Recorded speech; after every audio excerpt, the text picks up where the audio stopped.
अस्सलाम वालेकुम D students. XP academy quantity survey के नेक्स्ट लेसन में मैं इंजीनियर शाहब हाजिर खिदमत हूँ।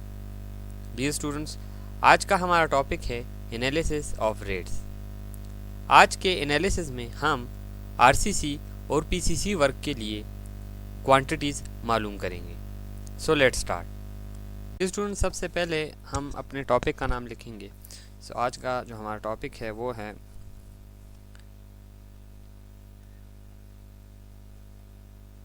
Analysis of rate. और जो एनालिसिस हम करने जा रहे हैं वो है पीसीसी यानी plane cement concrete and RCC. Dear student, सबसे पहले हम फ़र्ज़ करते हैं कि हमारे पास एक हमने आरसीसी वर्क किया है या पीसीसी वर्क किया है और ये एक स्लेब हमने बनाई है जिसकी डायमेंशन है 10 by 10 feet by 1 feet. So अगर आप देखें तो जो हमारे पास यूनिट इसका यूनिट ऑफ रेट बनेगा वो 100 CFT होगा, क्योंकि 10 multiply by 10 is equal to 100 and 100 multiply by 100 CFT। अगर हमने ये आरसीसी वर्क किया है तो इसमें जो कंक्रीट है उसके 3 अज्जा होंगे, जिसमें रेत, बजरी और सीमेंट शामिल होगा, और जो चौथी चीज़ हमारे पास आएगी वो इसमें स्टील बार्स होगी। और हम कंसिडर करते हैं कि हमने जो स्टील बार इस्तेमाल की है वो है at the rate of 1%। Total steel हमने इसमें 1% जो है वो इस्तेमाल की है। इसके अलावा जो हमने इसकी रेशो इस्तेमाल की है वो मेंशन करेंगे। 1:4 रेशो के साथ हमने ये कंक्रीट बनाई है।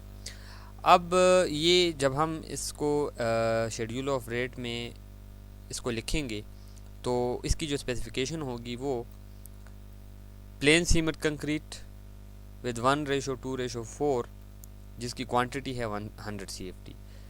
सो हम इसको जब ऐसे लिखेंगे तो इसके सामने इसका रेट आ जाएगा, जो हम इससे अभी फाइंड आउट करेंगे वो रेट इसके सामने हम लिख देंगे। इसी तरह अगर हमने ये आरसीसी वर्क किया है तो हम इसके साथ आरसीसी विद 1:2:4 100 CFT के लिए इसकी जो कास्ट बनेगी उसमें इंक्लूड इसका स्टील की कास्ट शामिल होगी। सो वो इसकी उसके रेट्स आ जाएंगे। सो हम इन दोनों के लिए फाइंड आउट करते हैं। सबसे पहले मैं अपना यूनिट ऑफ वर्क देख रहा हूँ, वो हमारे पास 100 CFT है। अब अगर हम अपने ड्राइंग पर गौर करें तो ये ड्राइंग बेसिकली इसमें जो मटेरियल इस्तेमाल हुआ है वो ऐसा मटेरियल है जिसको हमने पानी के ज़रिए आपस में मिलाया है, यानी सीमेंट, रेत और बजरी को हमने पानी के ज़रिए आपस में उसको मिला के इस्तेमाल किया है। अब जब तक इसमें पानी नहीं मिला था तो इसकी क्वांटिटी कुछ और थी और पानी मिलने के बाद कुछ और हो गई। मसलन अगर हम ये देखें तो इसका इस वक्त वॉल्यूम बन रहा है 100 CFT, लेकिन अगर हम इसमें से पानी निकाल दें और इसको वापस खुश हालत में लें तो ये 100 CFT नहीं होगा बल्कि इससे ज़्यादा होगा, क्योंकि आपने ऑब्ज़र्व किया होगा कि जब भी तीनों चीज़ों को मिलाया जाता है तो इसका एक बड़ा सारा ढेर होता है, लेकिन जब इसमें हम पानी डालते हैं तो वो ढेर जो है वो सिकुड़ के थोड़ा रह जाता है। अब इसमें ये कितना थोड़ा हो जाता है, असल में ये 154% जो है वो थोड़ा हो जाता है। मसलन अगर हम ये यूनिट ऑफ रेट देख रहे हैं तो ये 100 CFT और ये वेट है। इससे पहले हम इसके लिए ड्राई क्वांटिटी मालूम करेंगे कि असल में ड्राई क्वांटिटी इसकी कितनी थी। सो ड्राई क्वांटिटी हमारे पास इज इक्वल टू हो जाएगी 154% ऑफ 100 CFT, यानी इस टोटल वर्क के 154%। तो 154% का मतलब है 154 डिवाइडेड बाय 100 मल्टीप्लाई बाय 100। और सॉरी, इसको मैं हल कर लेता हूँ डायरेक्ट, या ऐसे ही लिख लेते हैं, इससे कोई फ़र्क नहीं पड़ता है। 100 मल्टीप्लाई बाय 100 100 से कट गया, सो हमारे पास 154 CFT इसकी क्वांटिटी आ गई। अब ये 154 CFT में 3 चीज़ें इस्तेमाल हुई हैं, रेत, बजरी और सीमेंट। तो हम सबसे पहले इसकी क्वांटिटी फाइंड करेंगे। इसके लिए मैं सम ऑफ रेशो लूँगा। सबमिशन के लिए मैं ये साइन डाल सकता हूँ, और अगर ये साइन नहीं डालते तो इसकी जगह हम लिख भी सकते हैं कि sum of ratio which is 1 + 2 + 4 equal to 7। So सबसे पहले हम इसमें सीमेंट की क्वांटिटी मालूम करेंगे। इसके लिए मैं सबसे पहले लिखूंगा सीमेंट, और सीमेंट की क्वांटिटी होगी, सबसे पहले हम उठाएंगे सीमेंट की ratio 1 divided by sum of ratio multiply by total quantity. अब क्वांटिटी हमारे पास दो है, एक वेट है और एक ड्राई है, तो मैं इसमें से जो ड्राई क्वांटिटी है वो लूँगा। 154% हमारे पास इसकी ड्राई क्वांटिटी है। तो इस क्वांटिटी से हम इसका सीमेंट निकालेंगे। इसके लिए कैलकुलेटर का इस्तेमाल करेंगे हम। 1 डिवाइड करेंगे हम 7 पे और मल्टीप्लाई कर देंगे इसको 154 के साथ। सो हमारे पास इसकी क्वांटिटी आती है 22।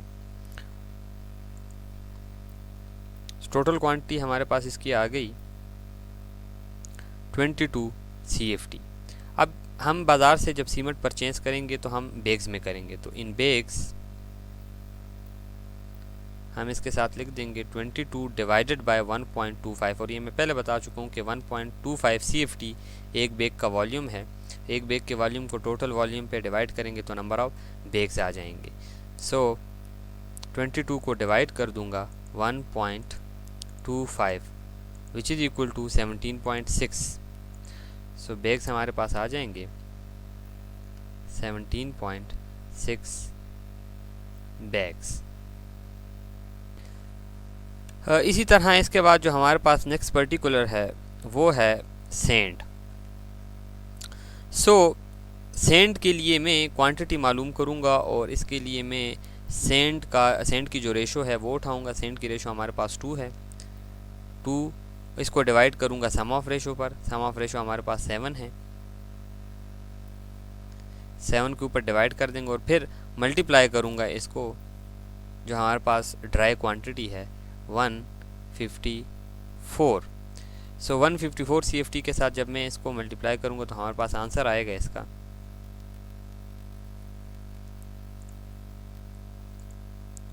2 divided by 7 multiply by 154 which is equal to 44। हमारे पास इसकी क्वांटिटी आ जाएगी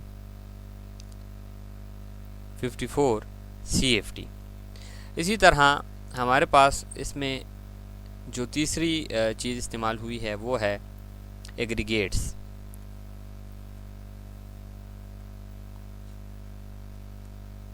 एग्रीगेट्स क्रश भी हो सकती है और बजरी भी हो सकती है।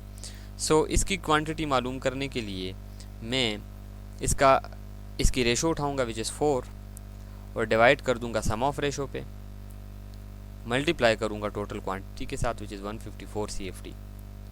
सो इसका आंसर हमारे पास आएगा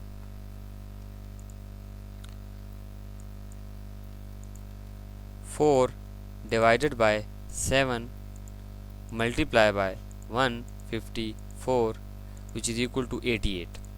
सो इसकी क्वांटिटी हमारे पास आ जाएगी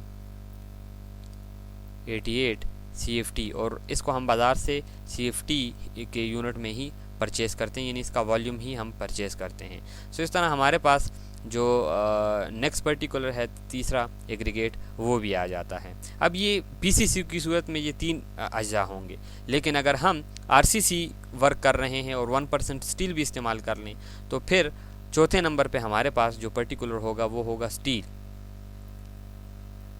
और ये है हमारे पास एट द रेट ऑफ 1%। और ये जो स्टील की क्वांटिटी इस्तेमाल हुई है ये बेसिकली ये वेट मटेरियल में होगी, ड्राई में नहीं, क्योंकि आपने देखा होगा कि स्टील बेसिकली हम खुश्क हालत में नहीं कंक्रीट के साथ मिलाते, बल्कि स्टील हम इसको प्लेस करते हैं और इसके ऊपर जो वेट क्वांटिटी है वो इसके ऊपर डाल लेते हैं। तो इसका मतलब है जो हम 1% स्टील निकालेंगे वो वेट क्वांटिटी से निकालेंगे, ना कि ड्राई क्वांटिटी से। सो स्टील की मिकदार हमारे पास आ जाएगी 1%। 1% का मतलब 1 डिवाइड बाय 100 और मल्टीप्लाई बाय 100 टोटल इसकी हमारे पास चूँकि क्वांटिटी है सो 100 आ जाएगी। सो 1% का 100 कट जाएगा 100 की क्वांटिटी के साथ और टोटल स्टील हो जाएगा हमारे पास 1 CFT। अब हम बाज़ार से स्टील CFT में नहीं परचेज़ करते बल्कि इसका वेट करते हैं। सो इससे पहले जो लेक्चर्स हैं उनमें मैं बता चुका हूँ कि वेट निकालने के लिए हम टोटल वॉल्यूम के साथ जो है वो इसका स्पेसिफिक वेट मल्टीप्लाई करते हैं। मसलन वेट के लिए मैं सिंपल क्या करूँगा, ऊपर इसके लिख भी देते हैं वेट। सो वेट आ जाएगा हमारे पास 1 CFT multiply by it's specific weight of steel. Steel का स्पेसिफिक वेट है 490 LBs पर क्यूबिक फुट CFT। सो 490 जब मैं एक के साथ मल्टीप्लाई करूँगा तो मेरे पास इसका जो टोटल वेट है वो 490 LBs आ जाएगा। अब ये 490 LBs जो है ये इसका वेट है और इसका यूनिट LBs बनता है। हम इसको केजी में भी कन्वर्ट कर सकते हैं और दूसरे यूनिट्स में क्विंटल में भी और CWT में भी। हमारे पास बेसिकली जो 2 यूनिट हैं वो यूनिट ऑफ मेजरमेंट होते हैं स्टील के। पहला जो यूनिट है वो क्विंटल है